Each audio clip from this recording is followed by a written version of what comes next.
또 여호수아가 아침에 일찍 일어나니 제사장들이 여호와의 궤를 메고 제사장 7은 양각 나팔 7을 잡고 여호와의 궤 앞에서 계속 행진하며 나팔을 불고 무장한 자들은 그 앞에 행진하며 후군은 여호와의 궤 뒤를 따르고 제사장들은 나팔을 불며 행진하니라.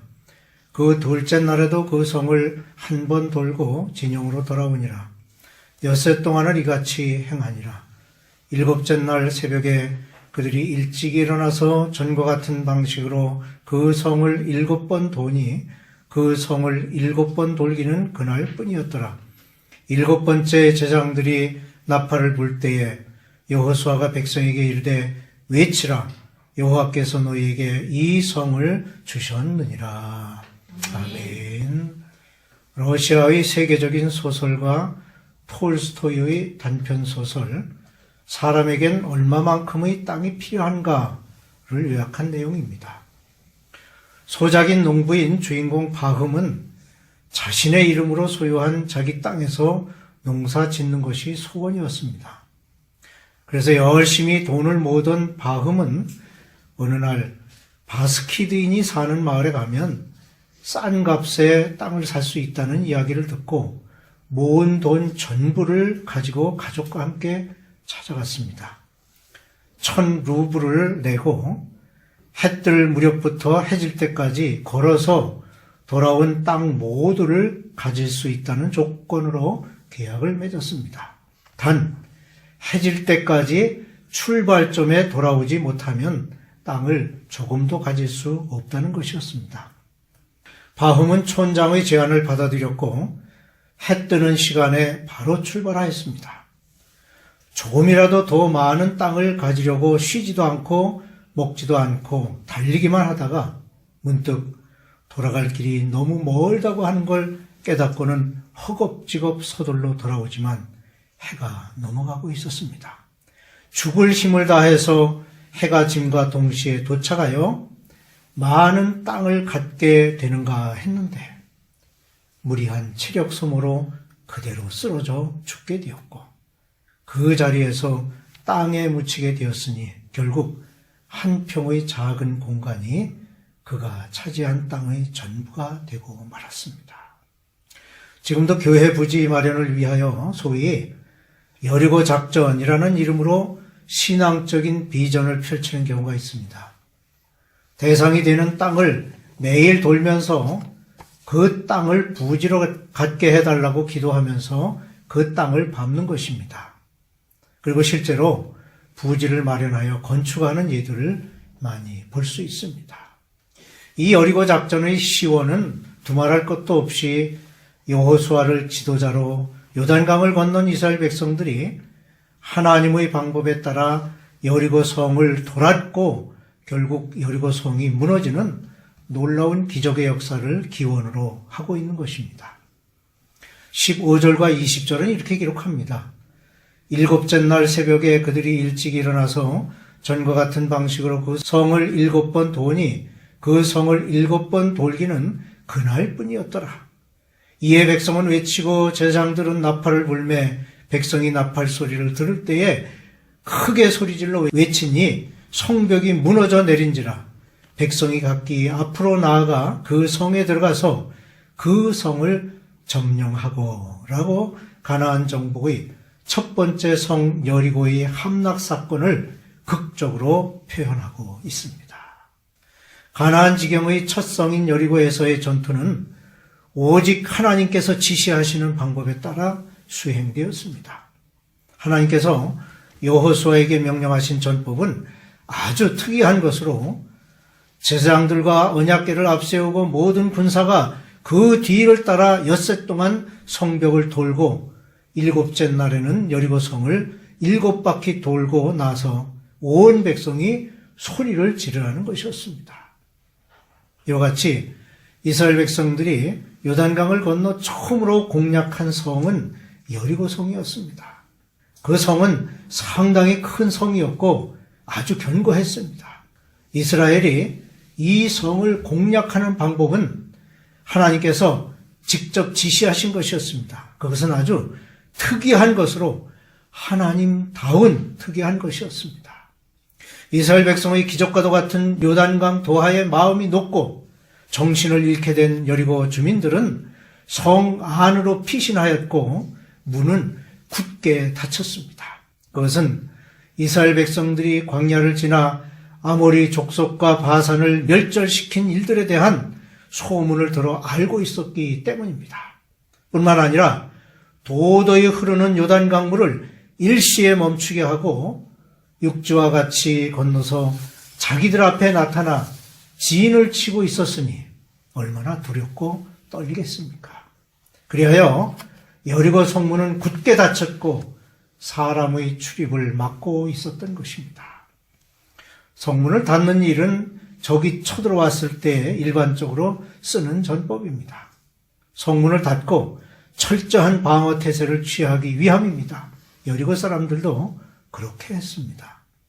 이 말씀에서 우리는 신령한 교훈을 얻게 되는데 그것은 여리고의 성의 주민이 장망성, 즉 망하게 될 성을 지키겠다고 하듯 하나님의 구원의 손길이 가까이 왔음에도 마음의 문을 굳게 닫고 구원의 복음을 받아들이지 않는 사람이야말로 여리고 성의 주민과 같다고 할 수 있습니다.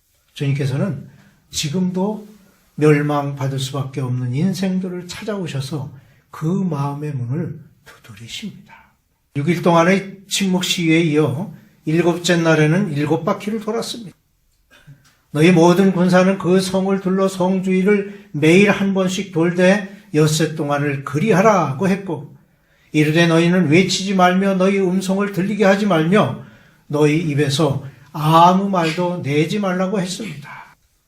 60만 군대가 6일간 성을 돌면서 매일 침묵 시위를 한 것입니다. 오로지 제사장들의 나팔 소리만 울려 퍼졌습니다. 이것은 고도의 심리 전술로 여리고 성 사람들의 마음은 극도로 긴장되고 불안이 고조되어 두려움에 떨게 되었을 것입니다. 이 6일간의 침묵 시위는 폭풍 전야와 같이 고요 속에서 거대한 해류가 흐르듯이 여리고 성 주변을 돌고 있었습니다.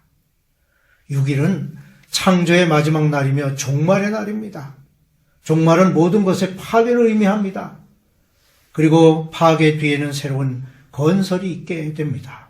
이것이 역사의 법칙입니다. 이 6일은 과거와 새로운 창조가 교차되는 순간이었습니다. 7명의 제사장들은 7 양각 나팔을 잡고 언약궤 앞에서 나아갔고 7째 날에는 계속해서 7바퀴를 돌았습니다. 7이라는 숫자는 하나님의 거룩하고 완전함을 표현하는 숫자입니다. 여리고 성을 함락시킨 제사장의 7 나팔은 천사장의 나팔 소리와 함께 강림하셔서 세상을 심판하실 예수님의 재림의 모형이기도 합니다. 이스라엘 백성들이 여리고 성을 6일 동안 침묵으로 돌았던 것 같이 아담의 타락 이후 예수님께서 탄생하실 때까지의 4,000년과 탄생 이후 지금까지 2,000년의 기간은 침묵의 시기라고 할 수 있습니다. 그 기간 동안 크고 작은 사건들이 없었던 것은 아니지만 이제 말세에 있게 될 우주의 종말과 그 심판에 비하면 이 6,000년 인류의 역사는 여리고에서의 조용한 행진에 비유될 수 있습니다. 인류 역사의 종말은 제6일이 지나 7째 되는 날 이스라엘 백성들이 외치는 그 함성과 제사장들의 나팔 소리에 견고한 여리고 성이 무너진 것처럼 상상할 수조차 없는 우주의 파멸이 있게 될 것입니다. 그때 있게 될 상황을 요한계시록 6장 12절로 14절은 이렇게 표현합니다. 내가 보니 6째 인을 떼실 때에 큰 지진이 나며 해가 검은 털로 짠 상복같이 검어지고 달은 온통 피같이 되며 하늘의 별들이 무화과나무가 대풍에 흔들려 설익은 열매가 떨어지는 것 같이 땅에 떨어지며 하늘은 두루마리가 말리는 것 같이 떠나가고 그렇습니다. 그런 모습과 함께 주님의 재림으로 안식이 시작될 것이며 역사는 종말을 고하게 될 것입니다. 여리고 성을 도는 이스라엘의 행진은 언약궤를 맨 7 제사장이 7 양각 나팔을 불며 궤 앞에서 행하고, 무장한 군사들은 제사장들 앞에서, 그리고 후군은 언약궤 뒤에서 행진하는 순서로 나아갔습니다. 여호와의 궤가 굳이 무장한 군사들에 의해 보호받아야 할 것은 아니었지만, 그래도 무장한 군사들이 여호와의 궤 앞뒤에 서는 것이 행진의 순서임을 보여줍니다. 여리고 성을 도는 행진에 있어서도 그랬지만 백성들이 여호수아의 명령에 절대 복종하였습니다. 여호수아가 백성에게 명령하여 이르되 너희는 외치지 말며 너희 음성을 들리게 하지 말며 너희 입에서 아무 말도 내지 말라. 그리하다가 내가 너희에게 명령하여 외치라 하는 날에 외칠지니라 하는 명령에 군사들은 복종하여 침묵 속에서 여리고 성을 하루에 한 번씩 돌았습니다. 60만 명의 군사가 절대 복종하여 그 일을 해냈던 것입니다. 당시 이스라엘 백성들은 꿈에도 그리던 가나안 땅에 첫 발을 내딛게 되었고, 첫 번째 성인 여리고를 공략하는 순간에 흥분될 수도 있었지만 이를 억제하고 명령에 따랐습니다. 사람은 어떤 큰 일에 부딪혔을 때에 쉽게 흥분하고 동요되어 일을 그르치기 쉽습니다. 이런 때 조심하고 침착해야만 합니다. 즉 감정의 절제가 필요합니다. 요셉은 온갖 수모와 고통, 억울한 일을 겪은 사람입니다. 그런 삶을 살던 요셉이 하나님의 특별한 섭리로 일약 애굽의 총리가 되었습니다. 가나안에도 흉년이 들어 애굽으로 곡식을 사러 온 그의 형들을 만났을 때 요셉은 만감이 교차했을 것입니다. 그 옛날 자기를 죽이려 했다가 결국 종으로 팔아넘긴 그 비정한 형들을 눈앞에서 대하고 형들에 대한 분하고 억울한 마음이 솟구쳤고, 한편 오랜만에 동기간을 대하는 반가운 마음도 있었을 것입니다. 하지만 그는 이런 감정을 절제하고 잘 다스림으로 형들로 하여금 지난날을 뉘우치게 하는 우회적인 접근법으로 꿈에도 그리던 아버지와 그의 가족들을 애굽으로 데려올 수 있었던 것입니다. 너희는 외치지 말며 너희 음성을 들리게 하지 말며 너희 입에서 아무 말도 내지 말라는 여호수아의 명령은 쉬운 것 같지만 사실은 지키기 어려운 것이었습니다. 일반적으로 성을 공략하는 공격 방법에는 온갖 무기를 동원하고 작전이 있어야 하는 것입니다. 그런데 여호수아의 명령을 통해 주어진 하나님의 방법은 단지 6일 동안 조용히 걷는 것이었습니다. 하지만 군사들은 그 명령에 복종하였습니다.